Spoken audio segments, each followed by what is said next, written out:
This poetic story is entitled On That Day.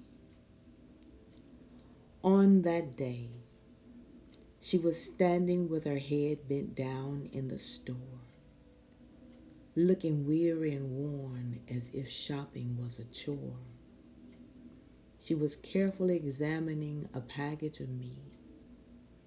Down she laid it with a sigh that said, "This I can't afford to eat."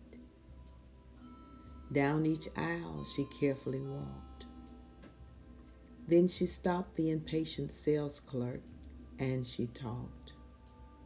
She sounded so sad and empty within. I wondered if she smiled every now and then. She was told to go to aisle 11, and then the store clerk reminded her they closed at 7. She was dressed in all blue. Her hair was an unusual hue.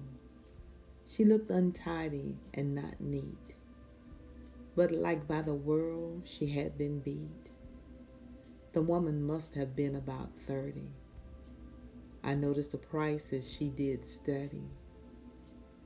I had to follow her around. No matter how this may sound, I was duty bound. I couldn't just walk away, leaving her to come what may.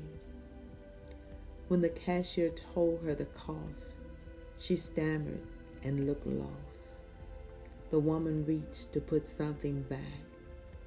I spoke up and said, "I'll take up the slack." She said, "I can't take your money. I'll put back the honey." I said, "It would be my pleasure to give you this treasure. I would love to brighten your day. Allow me to have my way. Please let me pay." But she just said, "Nay." And then suddenly she smiled and said, "Okay." She thanked me for the blessing, but still looked like she was stressing. Sadly, she walked away, as if there were no more words that she could say. I got in my car, then wondered if she had to walk far. At the bus stop, she just sat. Sorrowful and sad she looked, I must admit. As I watched her and waited, I thought and anticipated, thinking, what is her story?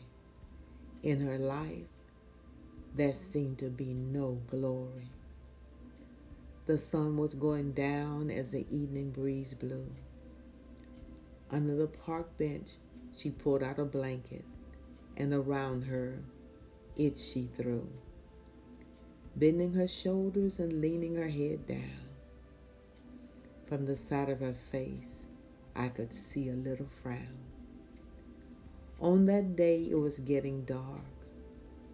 Then I realized that she was going to sleep in the park.